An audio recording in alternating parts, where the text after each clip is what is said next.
Et si la forteresse suisse s'effondrait en silence, emportant avec elle la confiance mondiale? Imaginez, en plein cœur de la nuit, une directive secrète signée au Kremlin, et soudain, les écrans des traders s'illuminent de rouge. Les actions des plus grandes banques suisses et européennes plongent de plus de 10% en une matinée. Ce n'est pas une crise passagère, c'est la fin d'une époque. La neutralité bancaire suisse, ce mythe vieux de plusieurs siècles, vient de s'effriter sous nos yeux. Pourquoi? Parce qu'en un seul décret, Moscou a ordonné l'exode massif de tous les actifs russes hors des coffres helvétiques. Des milliards, peut-être des trillions, transférés en urgence vers les nouveaux centres financiers des BRICS. Les banques de Zurich et Genève, autrefois sanctuaires de la discrétion, se retrouvent paralysées, confrontées à une fuite des capitaux sans précédent. Les plus grandes maisons de trading suisses, qui géraient le commerce mondial de pétrole, de gaz, de métaux depuis Moscou, sont soudainement coupées de leurs ressources et de leur crédibilité. Mais ce revers n'affecte pas que la Suisse. Il remet en question la sécurité de tous les avoirs placés à l'étranger et la réputation même du système financier mondial. Si la Suisse, l'ultime havre de paix, vacille, alors où peut-on encore faire confiance? Cette perte de statut menace la valeur de tous vos placements, bouleverse l'équilibre entre États et expose les marchés à une instabilité durable. Car derrière cette crise, il ne s'agit pas seulement de sanctions ou de géopolitique. C'est un bouleversement systémique. La loyauté politique prime désormais sur la stabilité traditionnelle. Le mythe de l'inviolabilité bancaire est-il officiellement mort? La Suisse peut-elle survivre à cet exode financier? Pour comprendre pourquoi ce séisme s'est produit, il faut revenir au contexte et décoder la stratégie derrière cette opération. Avant, la Suisse était la cachette la plus sûre de la planète, jusqu'à ce que la politique s'en mêle. Pendant des décennies, la Suisse a incarné le sanctuaire ultime pour la fortune mondiale. Banquiers en costume sobre, coffre-fort creusé à même la roche, et surtout, un secret bancaire presque sacré. Ce modèle unique a permis à Zurich et Genève de gérer des milliers de milliards, provenant de gouvernements, de milliardaires, de grandes entreprises. Le pétrole russe, les métaux kazakhs, l'énergie du Moyen-Orient. Tout passait, d'une façon ou d'une autre, par les salles feutrées des banques suisses. La neutralité, c'était la promesse que, quoi qu'il arrive ailleurs, ici, l'argent resterait à l'abri. Au fil des ans, une véritable dépendance mutuelle s'était tissée. Les puissants du monde entier confièrent leurs actifs à la Suisse, et la prospérité helvétique reposait sur cette confiance. Mais tout a basculé avec l'invasion de l'Ukraine. Les sanctions occidentales contre la Russie ont forcé Berne à prendre position. En rejoignant, pour la première fois depuis des siècles, les mesures de blocage contre les avoirs russes, la Suisse a brisé sa tradition d'absolue neutralité. Le Kremlin n'a pas tardé à réagir. Fini la discrétion, place à la riposte méthodique. En coulisses, la tension monte. Les dirigeants des plus grandes banques se réunissent en urgence à Zurich et Genève. Les analystes recalculent l'exposition russe, tentent d'évaluer combien de fonds risquent de s'évaporer en quelques jours. Et dans les salles de marché, l'incertitude fait chuter les actions des géants bancaires, le franc s'envole puis retombe, miné par la peur d'un exode massif de capitaux. Le mythe s'effondre. Si la Suisse sacrifie la confiance sur l'autel de la politique, alors tout le modèle s'écroule. Investisseurs, fonds souverains, États du Golfe, tous observent. Si Moscou retire ses billes, qui sera le prochain? On n'a pas encore atteint la catastrophe, mais la fissure est là, et le monde la regarde s'élargir. Mais c'est la riposte russe qui va faire exploser l'illusion de l'immunité suisse. Quand le Kremlin tire le fil, tout l'édifice tremble. Car ce n'est pas qu'une question de chiffres sur des comptes ou de virements silencieux entre Zurich et Moscou. C'est une véritable onde de choc qui a traversé la Suisse, l'Europe et bien au-delà. Le Kremlin n'a pas traîné. Audit express de tous les avoirs russes détenus en Suisse, ordre de retrait accéléré, transfert massif orchestré en quelques jours à peine. Les banques suisses, réputées pour leur discrétion et leur sang-froid, ont brutalement été propulsées dans la lumière. Mais cette fois, ce n'était pas pour vanter leur excellence. À Genève, à Zurich, à Berne, les réunions de crise se sont enchaînées, dans une atmosphère de panique contenue. Les téléphones n'ont pas cessé de sonner, les ordres d'urgence sont tombés. Protégés, rapatriés, sécurisés. Mais face à la détermination russe, la marge de manœuvre était minime. Moscou n'a pas simplement vidé ses coffres, elle a aussi lancé un signal fort à tous les acteurs des marchés émergents et aux entreprises suisses présentes en Russie. Blocage administratif, gel d'actifs, contrôles fiscaux surprise, une riposte miroir, implacable. Les premiers effets ne se sont pas fait attendre. Le franc suisse, longtemps considéré comme une valeur refuge absolue, a connu un soubresaut historique. Après un pic de panique, c'est la chute, amplifiée par la nervosité des marchés et l'incertitude politique. Les bourses suisses, elles aussi, ont encaissé le coup. Valeurs bancaires en repli, investisseurs étrangers aux aguets, tout l'écosystème helvétique vacille. Le vrai choc, pour la Suisse, est ailleurs. Pour la première fois, ses banquiers et ses dirigeants découvrent la fragilité de leur modèle.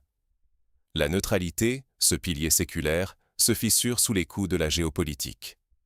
La Russie le martèle. La neutralité ne peut pas être à géométrie variable. Ce message fait mouche, surtout dans les grandes capitales du Moyen-Orient et d'Asie, où l'on commence à réévaluer la place de ses propres avoirs à Zurich ou à Genève.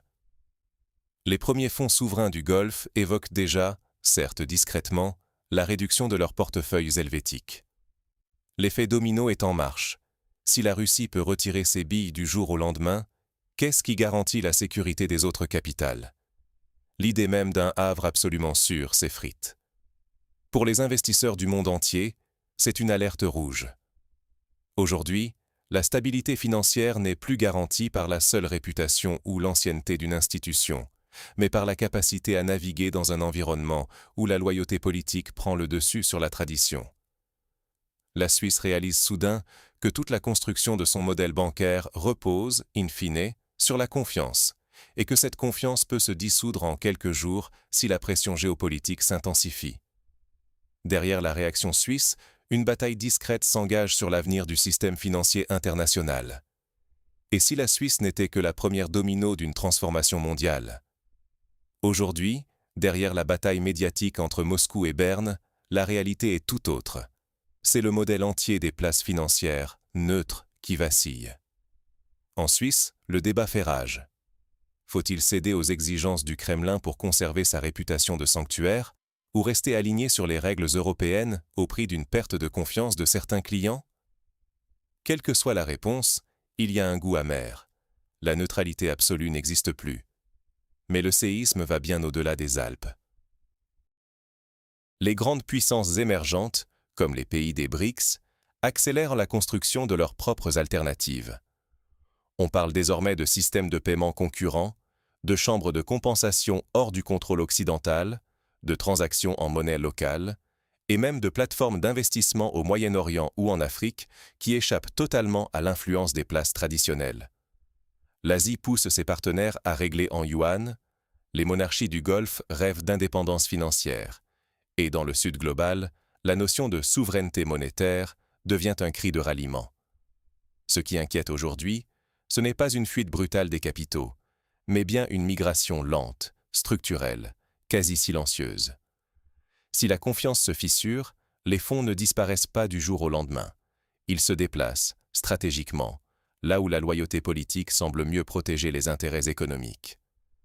Pour la Suisse, c'est un risque existentiel, perdre son statut d'oasis financière, voir son soft power s'effriter, et surtout, constater que la sécurité n'est plus un argument décisif.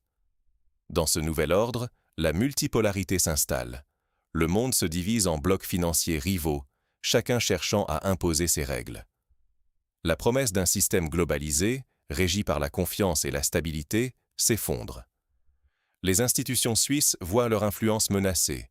L'Occident, son monopole sur les flux mondiaux battu en brèche. Pour les épargnants, les investisseurs, c'est l'incertitude. Où placer son argent? Sur qui compter? Comment anticiper ce grand bouleversement? Face à cette nouvelle donne, quelles leçons peut-on en tirer pour protéger ses intérêts et anticiper les prochains chocs? Dans ce nouveau monde, le seul actif vraiment sûr, c'est la compréhension. Aujourd'hui, la neutralité n'est plus une évidence, c'est devenu une variable politique, aussi imprévisible que le climat géopolitique lui-même. Ce qui semblait inébranlable, comme le secret bancaire suisse, est désormais soumis aux rapports de force internationaux. Les capitaux, eux, ne fuient plus seulement le risque financier. Ils cherchent des territoires où la loyauté politique rime avec la stabilité des règles. C'est là que tout se joue. Le vrai pilier n'est plus la réputation d'un pays, mais la capacité d'anticiper la prochaine bascule. Le réflexe naturel serait de se rassurer en lisant les gros titres. Mais la clé, c'est d'analyser la structure, qui contrôle les flux, quelles lois gouvernent les transferts, et surtout, où se redessinent les alliances. Prenons l'exemple russe. Il ne s'agit pas d'une panique, mais d'une migration stratégique, silencieuse, orchestrée par des signaux faibles bien avant d'apparaître au grand jour. Cette tendance se retrouve ailleurs. La montée des places financières à Dubaï ou Shanghai, la régionalisation des investissements, tout cela bouscule la vieille carte mondiale où Zurich et Genève régnaient sans partage. Alors, comment réagir? D'abord, diversifier. Aucun havre n'est éternel. Il faut considérer plusieurs juridictions, s'informer sur les nouvelles places fortes, surveiller les dynamiques de pouvoir et éviter de tout miser sur l'aura d'un modèle qui vacille. Ensuite, apprendre à lire entre les lignes. Les vraies ruptures n'arrivent pas en fanfare. Elles s'annoncent à travers des décisions discrètes, des changements de ton, des partenariats inédits. Rester attentif aux signaux faibles, c'est prévenir l'effet domino avant qu'il ne touche nos économies ou notre temps. Ignorer ces mutations, c'est courir le risque d'être pris de court lors du prochain choc, et voir ses placements, sa marge de manœuvre, voire sa tranquillité, remis en question par des forces bien plus grandes que soi. La lucidité, c'est la meilleure protection quand la neutralité ne suffit plus. La boucle se referme. Que faire pour rester acteur et non victime de cette mutation? Le véritable refuge, ce n'est plus un pays. C'est la capacité à comprendre et à anticiper. Car ce que la crise actuelle révèle, c'est que la neutralité suisse n'est ni un dogme gravé dans le marbre, ni une garantie intemporelle. Elle est une pratique, soumise à l'épreuve des orages géopolitiques.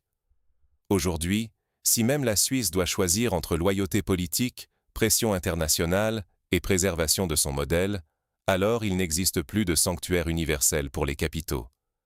Le monde entre dans une ère où la sécurité financière n'est plus synonyme de discrétion ou de tradition centenaire, mais de capacité à lire les signaux faibles, à anticiper les fractures, à comprendre que la stabilité peut se dissoudre, lentement, sans grand fracas, par des décisions prudentes, par des ajustements de portefeuille, par des directives qui changent tout sans faire de bruit. L'enjeu, pour chacun de nous, n'est pas de deviner où sera la prochaine place forte, mais d'adopter une vigilance active. Ne pas s'adapter, c'est s'exposer à la prochaine rupture systémique. Ce qui disparaît, c'est le mythe du refuge inamovible. Ce qui s'impose, c'est l'agilité intellectuelle, la capacité à remettre en question les évidences, à ne pas confondre habitude et sécurité. Dans cette nouvelle réalité, le vrai capital, c'est la lucidité. Le choc entre Moscou et Berne est un avertissement. Demain, la stabilité ne viendra plus des institutions, mais de notre compréhension aiguë de la complexité. La neutralité suisse. Mythe ou modèle à réinventer? À chacun de réfléchir, car dans ce monde en bascule, la meilleure protection, c'est de ne jamais cesser d'analyser et de questionner.